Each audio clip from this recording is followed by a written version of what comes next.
In a galaxy shaped by ancient powers and silent wars, one voice rose from the edge of the stars, unexpected, unwanted, but unstoppable.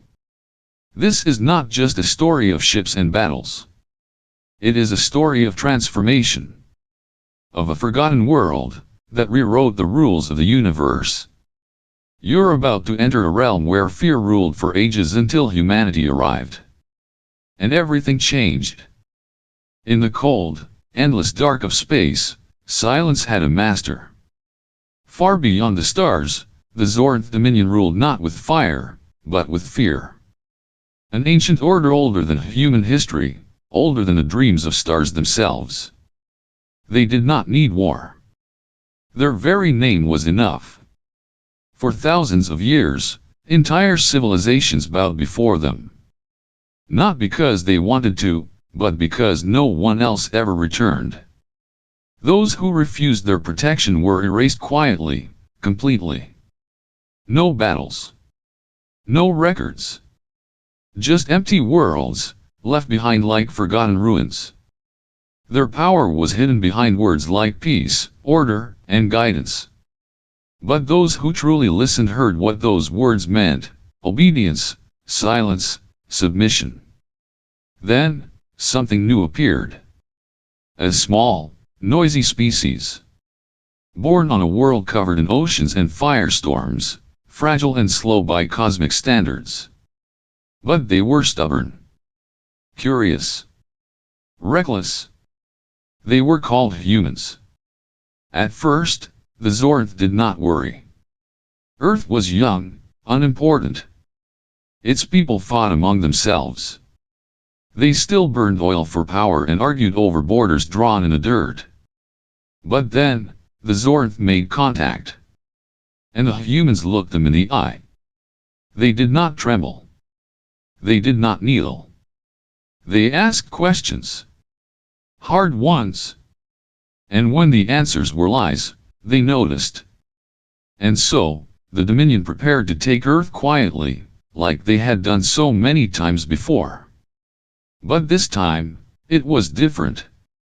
From the shadows of the ruined first contact, humanity emerged not with fear, but with something new. Something the galaxy had never seen. A weapon with no fire. A ship with no shadow. A force drawn from the invisible space between particles, dark matter. It was not elegant. It was not beautiful. But it was powerful. And it worked. The galaxy blinked. The Dominion hesitated. And for the first time in 10,000 years, they felt something strange. Doubt. Because these so-called primitives had created ghost ships that moved through stone. Weapons that tore apart matter without sound. Suits that turned soldiers into phantoms. And minds that refused to be controlled. This is not the story of Earth's rise. It is the story of the galaxy's reckoning. Of a moment where fear changed direction. Where power shifted hands. And where the forgotten species on the edge of nowhere became the force no one could ignore. Certainly. Below is a richly detailed, emotionally immersive, and mysterious retelling of Scene 1, the meeting, based entirely on the story points you provided. The tone remains poetic and haunting, with clear imagery and simple English, designed for deep listener engagement. Beyond the orbit of Mars, where sunlight turns pale and time feels slow, the diplomatic vessel TNS Vanguard drifted through space like a silver leaf caught in a current of stars. The engines hummed low and steady. Around it, the void stretched in every direction, cold, silent, ancient. On the bridge, Commander Ryan Dax stood with his hands behind his back, eyes fixed on the blackness beyond the glass. His heart beat slowly but heavily. Each pulse seemed to echo with the weight of humanity's hopes. He had led many missions, but never one like this. Behind him, the crew worked quietly. Each movement was careful, deliberate. No one spoke unless they had to. They all understood this was history unfolding. This was first contact. Far ahead, empty space shimmered faintly. The designated coordinates were quiet, lifeless. And then, space bent. Not with thunder. Not with light. 5 colossal forms materialized where nothing had been. Not approaching.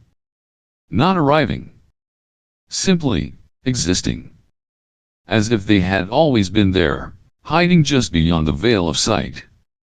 They were impossibly large, each one a floating fortress, silent and glowing with lines of alien light, humming softly with violet and gold. The air inside the vanguard seemed to grow colder as they came into view. The bridge dimmed, not from power loss but from awe. The Zornth ships moved like mountains dreaming in the void. 20 times larger than the vanguard, they surrounded it not like predators, but like something worse, judges. Commander Dax said nothing at first. His eyes stayed fixed. Not with fear, but with an understanding that something immense had just changed. Beside him, Lieutenant Illyra Quinn broke the silence. Her voice was calm, but her fingers had paused mid-motion. Steady. The crew obeyed. Then the silence deepened, as the ship's interface shimmered and flickered. The alien vessels were speaking without words. A soft tone pulsed. And then, they appeared. 3 figures emerged into view, clear and still. First, a being of smooth blue skin, tall and graceful, eyes black as oceans, wrapped in shimmering silver robes. The Salaran, known for their long memory and quiet cruelty, looked almost serene. Next to him, something that moved with clicks and shivers, a Fosker. Its many limbs folded neatly, insect-like in form but not in thought. Its head turned in short, calculated jerks, as though measuring everything it saw. Last stood the Drakari. Reptilian. Covered in scales that glistened like dark stone. It did not move. It only stared heavy and unblinking. Together, they formed the face of the Zornth Dominion. And when the Salaran opened his mouth, the voice that came was too smooth, too careful, like polished glass over something sharp. "Greetings," he said. "I am High Consul Viharandex. Welcome, young species, to the stars." His smile did not reach his eyes. And even though the words were warm, a cold wind seemed to drift through the bridge of the vanguard. The great hall of voices echoed with stillness. Though they were separated by vast distance and language, the moment felt close, almost intimate, like standing before something sacred, or something dangerous. Commander Ryan Dax stepped forward. His uniform, neat and dark, seemed too human, too soft against the presence of the alien delegates. But he held his ground, chin lifted with quiet strength. "We thank the Zornth Dominion," he said, his voice steady, "for this historic meeting. We come not just to listen but to learn, to share, and, if you will accept us, to stand among you as equals." For a brief second, silence followed. Then came the reply. The Salaran consul, Viharandex, tilted his head. His long fingers touched the folds of his robe, as if brushing off dust. His voice remained smooth, almost kind. "How noble! How eager! But your kind is still early in its awakening. Your planet is young. Your minds are fast, but unfinished." He smiled, slow and strange. "You are not ready for equality. But we will offer you protection." That word again, protection. Commander Dax blinked, just once. "Protection," he repeated, quietly. The Fosker clicked one set of mandibles and added, "You will remain under our guidance for a period no shorter than 5 of your decades. If your development is acceptable by then, you may request a change in status." The Drakari said nothing. It only watched. Still as a statue carved from something ancient and cold. Behind Dax, the other human delegates exchanged cautious looks. They had prepared for many outcomes: curiosity, doubt, even rejection. But not this. Not condescension wrapped in velvet. The words of the Zorth were polished, but beneath them ran a current of something else, something wrong. And far below, buried deep in the Vanguard's data chamber, Dr. Kian Verrill sat hunched over a glowing console. The ship shook now and then, not from motion, but from the strange frequency pulsing from the alien vessels outside. The air around him seemed thicker, the light slightly dimmer, as though the space itself knew it was being watched. Verrill wasn't listening to the official exchange. He was listening to the background noise, the encrypted signals whispered between the great ships of the Dominion. He had broken part of their code days ago, out of scientific curiosity. Now he stared at the translated words crawling across the screen, cold and clinical. Begin pacification protocol. Earth-class systems marked for harvest. Defensive capacity low. Proceed with caution. Phase 1, subjugation. He froze. Not because he didn't understand the words, but because he understood them too well. He tapped a secure line, barely whispering as if the ship itself might betray him. Commander Dax, this isn't diplomacy. They are not offering us anything. They are planning to take Earth. His voice trembled, and for the first time in his life, he felt the full weight of space, not the wonder of it, but its indifference. And above, in the glowing chamber of first contact, the Dominion smiled with teeth too white, eyes too calm. The trap had already begun to close. The message arrived on Earth like a whisper carried through fire.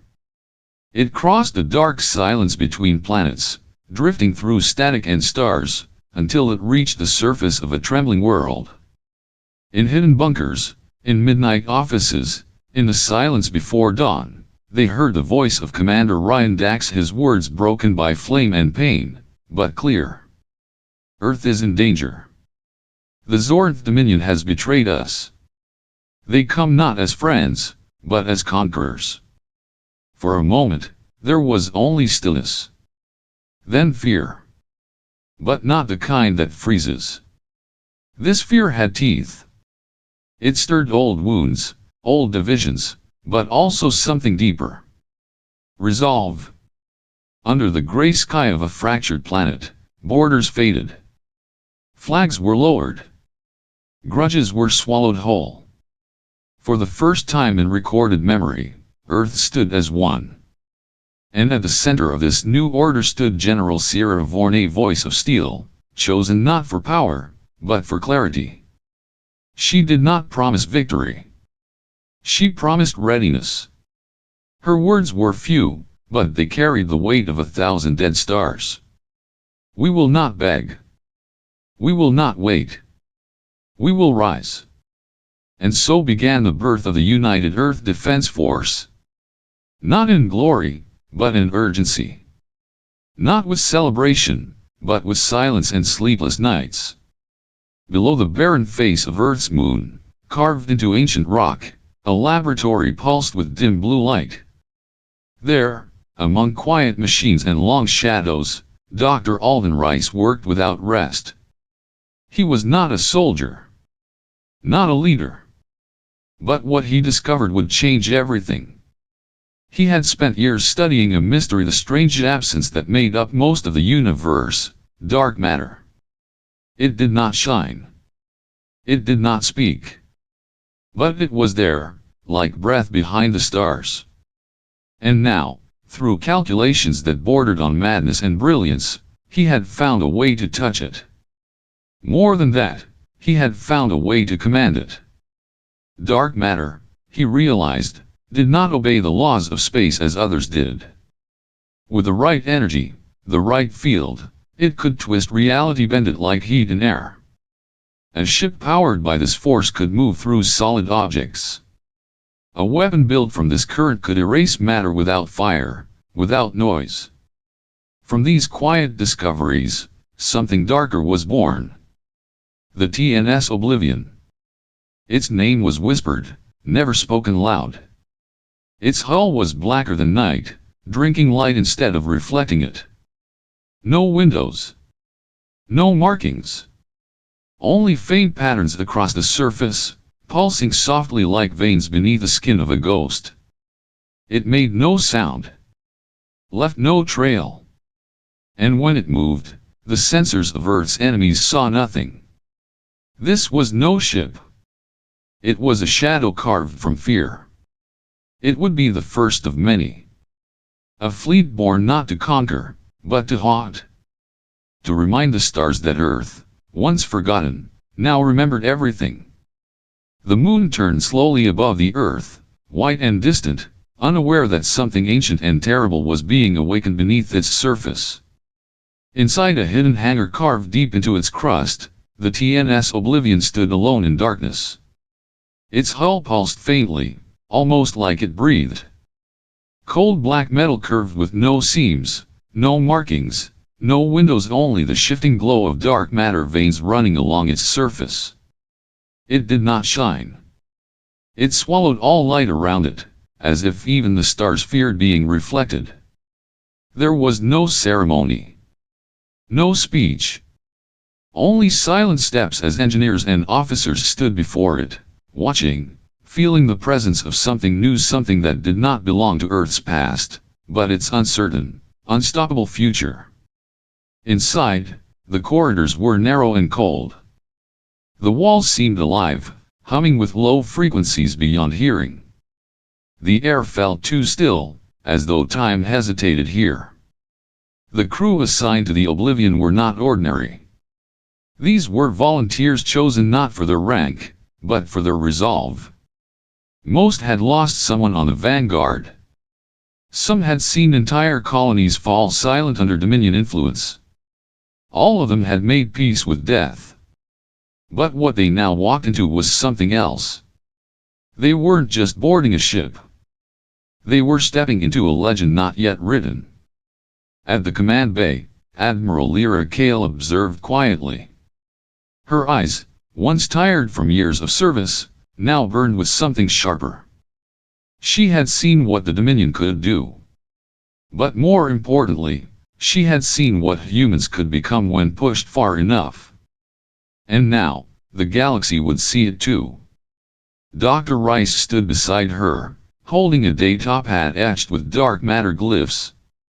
It passed the final test, he said softly. We phased it through 200 meters of solid rock. It didn't even leave a ripple. Lyra nodded. And the weapon? The field collapses molecular bonds, Rice replied. Nothing explodes. Nothing burns. The target just ceases to be. For a moment, the two stood in silence, not from awe but from understanding. This was not a tool of conquest. It was a message. A whisper sent across the stars, we are not prey. The Phantom Legion was born in secret. Ship by ship. Slowly. Carefully. Each built with the same silent bones, the same ghost-born skin. No signal could trace them. No scanner could follow. When they moved, space itself blinked and looked away. They were not many. But they didn't need to be. They were built for one thing only, to make fear return to those who had forgotten it. Reports soon came from the deep black, the Dominion was moving.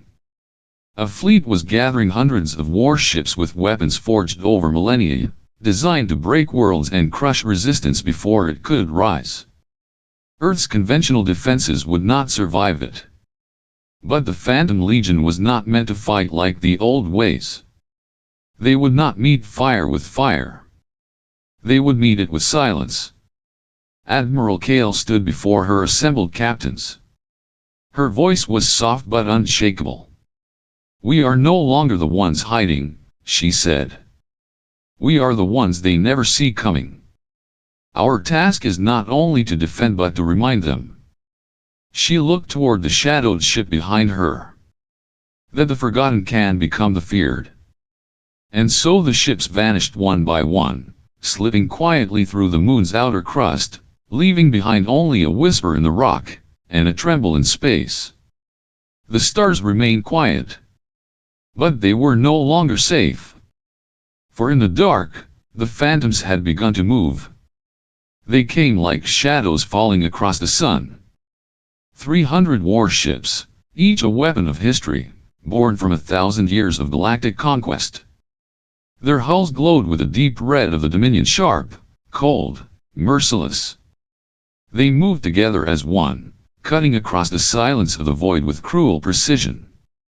From Pluto to Jupiter, every listening post reported the same thing: they were here. Earth's conventional fleet rose to meet them. Old warships, some barely space-worthy, painted in fresh colors and hope. Crews stood ready not for victory, but for time. Time to delay. Time to buy one final breath for the world below.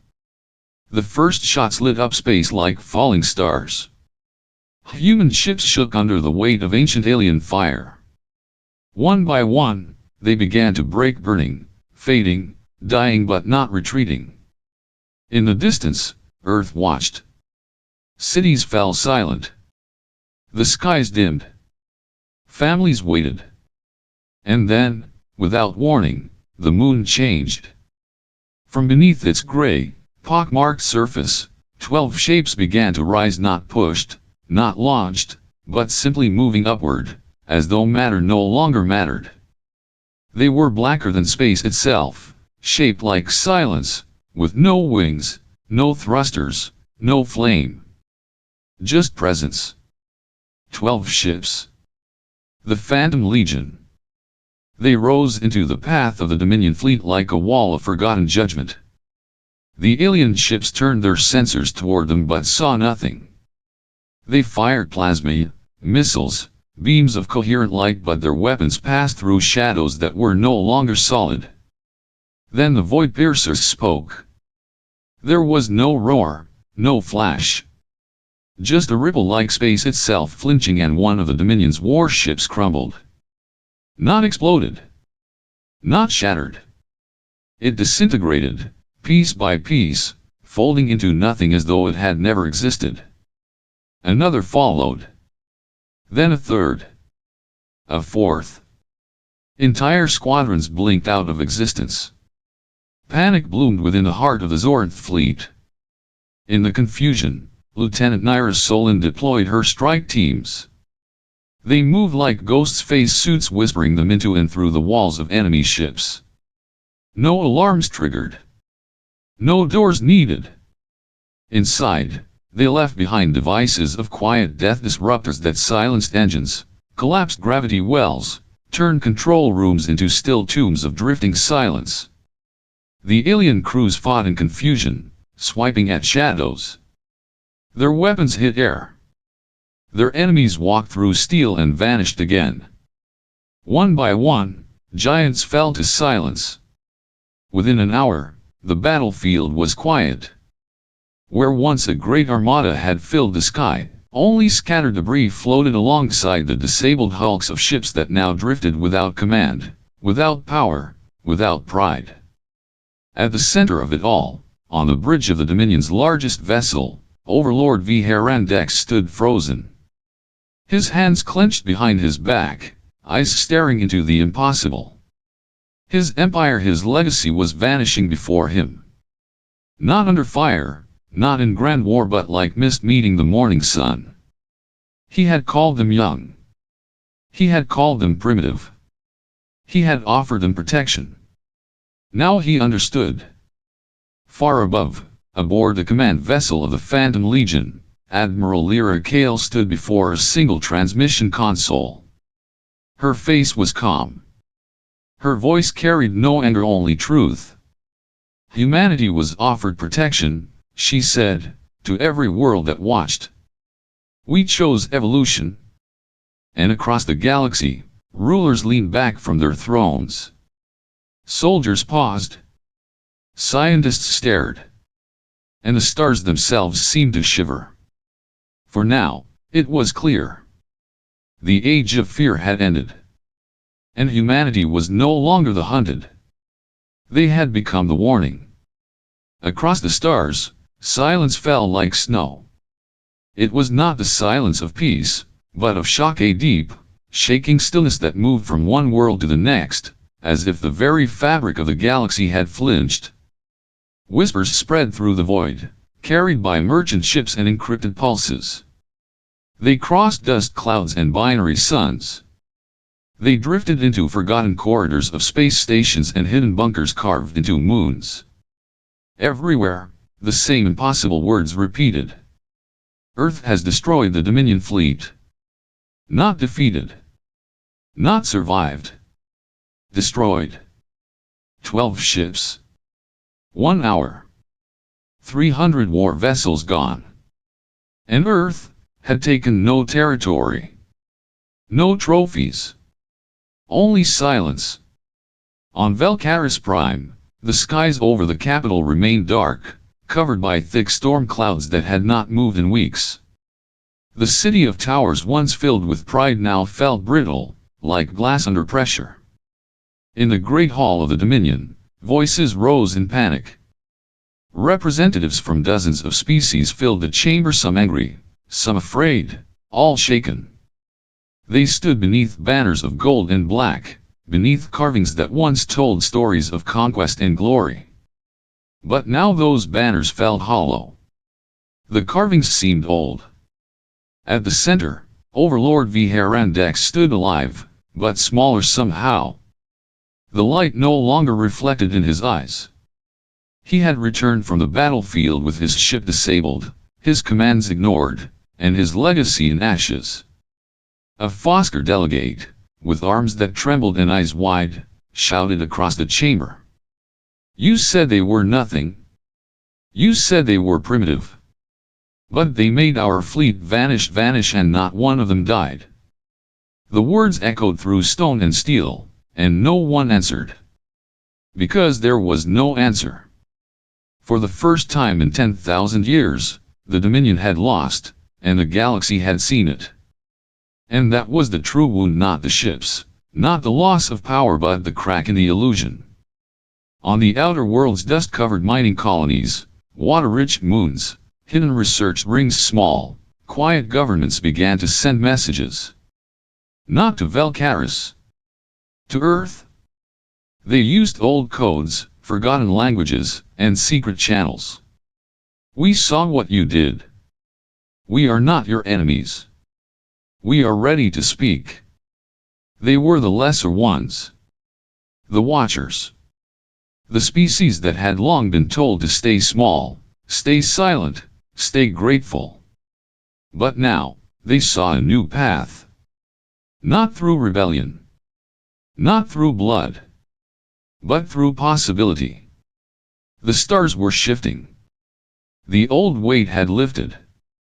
And something ancient and invisible was breaking apart, not with fire, but with truth. The tremors were spreading. And in the hearts of forgotten worlds, hope, small, quiet, and dangerous, began to grow. While the great voices of the Zoranth Dominion rose in blame and bitterness, arguing beneath the crumbling banners of old power, something quiet moved among the stars.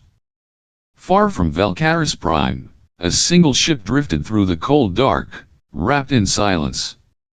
It bore no weapons. It did not come to conquer. Its shape was simple, but strange, almost alive, as if the metal had grown instead of being built. Its surface shimmered with faint patterns of soft blue, pulsing like breath. The ship's name was TNS Luminary. And at its heart stood Dr. Kayla Vynn, Earth's foremost voice in understanding alien language and thought, not through translation, but through truth. She was not a soldier. She carried no armor. But the silence around her felt heavier than any weapon. Inside the ship, her team waited in stillness. No one knew what would happen. All they knew was that Earth had been watched long enough. Velcaris Prime hung before the May world of shadowed towers and glass cities wrapped in storm. Orbiting the planet were massive defensive structures, older than most living species. Their power was legendary, their aim precise. And yet, as the luminary entered range, the silence held. Then came the warning pulses. Bright red. Then the weapons. Lines of light burst from the orbital guns, cutting through space, twisting toward the Earth vessel with deadly speed. And yet, nothing touched. The beams passed through the hull as if it wasn't there. As if the ship existed half in this world, and half somewhere else. A whisper in dimensions. The guards panicked. Orders were shouted. More weapons fired. But the result was the same. The luminary descended through the clouds like a falling thought. And before ground forces could gather, it vanished quietly into the walls of the Dominion's deepest city. Moments later, without blast or warning, Dr. Kayla Vynn and her team stepped through the walls of the Council's grand chamber, emerging like shadows from the stone itself. Gasps filled the room. Soldiers raised weapons. But Kayla raised only her hand, and the suits worn by her team shimmered, revealing their faces. Calm. Human. Unafraid. High Consul V'Harandex stared at them, speechless. Around him, dozens of leaders froze in place, caught between fear and disbelief. Kayla stepped forward, her voice soft, but echoing. "We are not here to conquer," she said. "We're here to build something better than fear." The room remained still. Her words were simple. But in their simplicity, came a challenge. A wound. A new road. The old way had broken. The stars had shifted. And now, even those who had ruled for centuries began to wonder, if perhaps Earth's true weapon was not made of dark matter, but something far older. The courage to speak without trembling. While Dr. Kayla Vynn stood in the open light of the Dominion's Grand Hall, speaking words that shook the old pillars of power, Captain Thelen Muir moved in silence far beneath the surface where truth was buried. The inner archives of Valkaris Prime were hidden beneath layers of security, built deep into the planet's crust. It was said that even the stars could not listen from there. Only the oldest members of the Dominion had access. Not soldiers. Not diplomats. Only those who had something to hide. But the luminary had not only brought words. It had brought secrets. Using the dark matter phasing systems hidden in his suit, Captain Muir slipped through solid walls like a shadow moving through fog.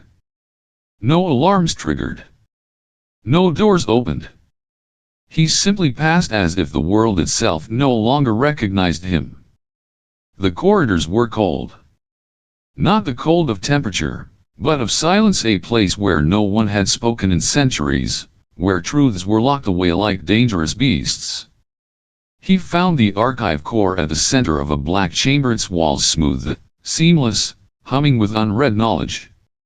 Light from the data columns shimmered like distant lightning inside deep water.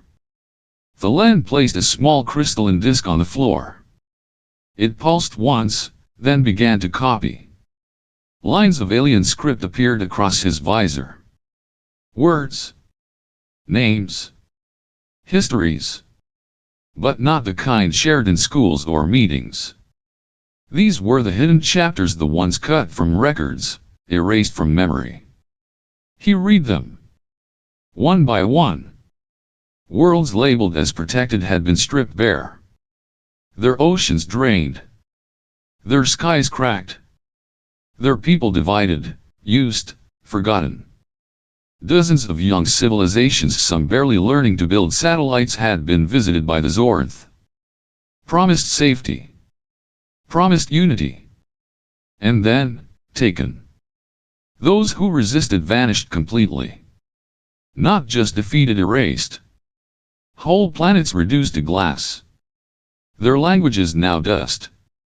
Their stars unnamed. Thelen stood motionless as the truth poured into him. It was not anger he felt. Not yet. It was grief. Cold, quiet grief for lives no one had mourned. For voices that would never be heard again. He touched the communicator hidden inside his collar. "This is Captain Muir," he said softly. "I have what we came for. Sending now." The data was uploaded, encrypted, and streamed back to Earth through satellites, beacons, and finally into the hands of those who would share it with the galaxy. But before he left, Thelen turned once more to the archive. The lights blinked, indifferent. So many names lost. So many truths buried. But not anymore. A new message was prepared, simple, sharp, and final. "We are not the first you called children.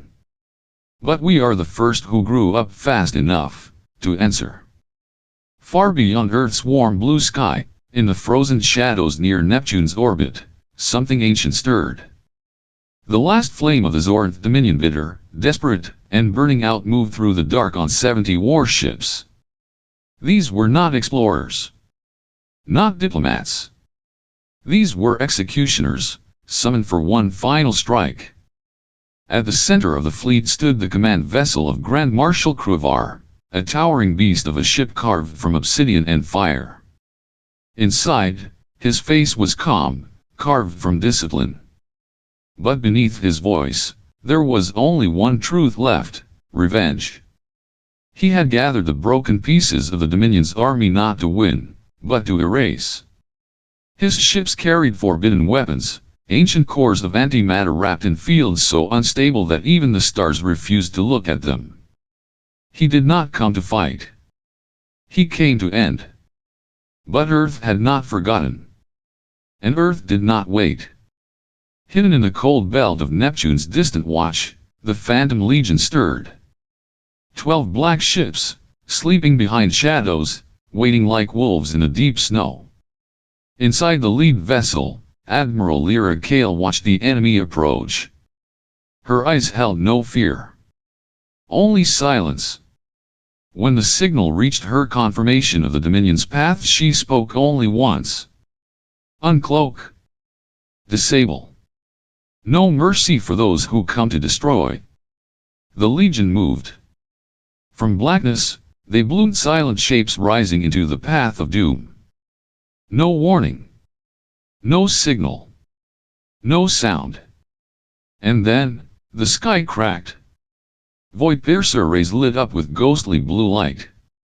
Their beams curved like quiet rivers through space, touching each enemy ship not with violence but with erasure. There were no explosions. No screams. Just sudden silence as engines died. Power drained. And whole ships became adrift, powerless, blind. Inside one of the crippled vessels, alarms blinked red but made no sound. Then, like spirits moving through walls, the phase-suited squads entered. Lieutenant Nyra Solon led the strike. Her boots did not touch the floor. Her breath was steady.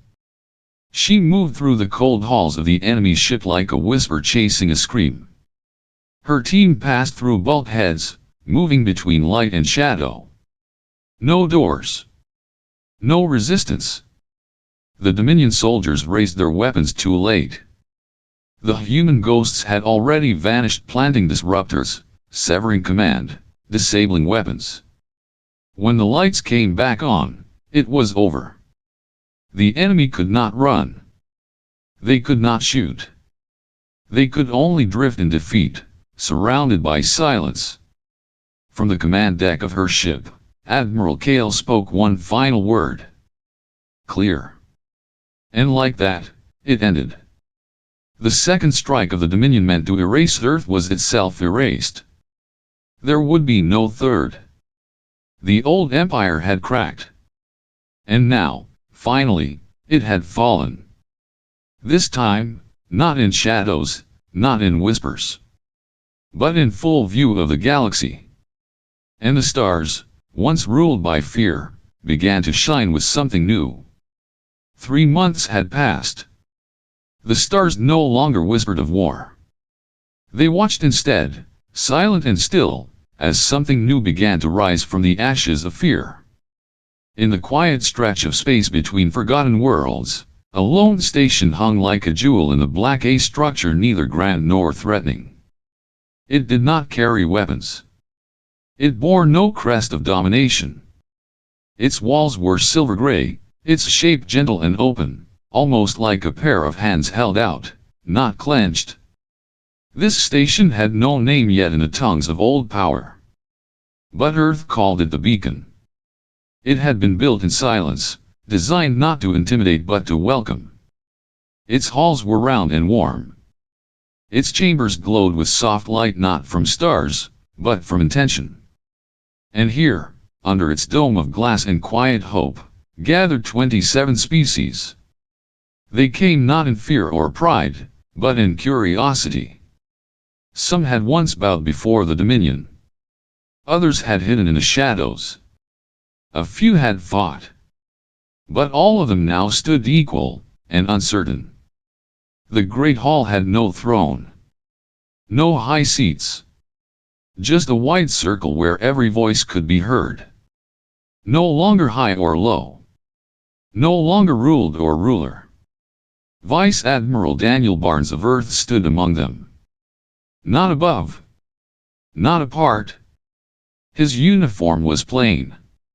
His voice was steady, but gentle. "We do not want to replace an empire," he said. "We want to end the need for one." The words fell like a stone into still water. Not loud, but heavy.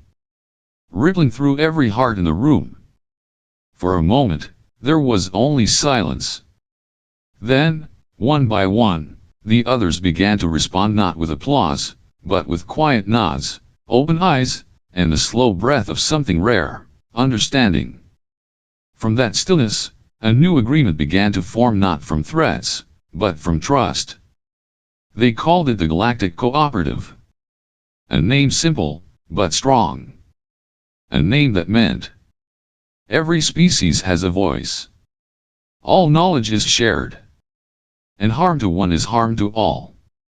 There were no oaths of loyalty. Only a promise to listen. There were no flags.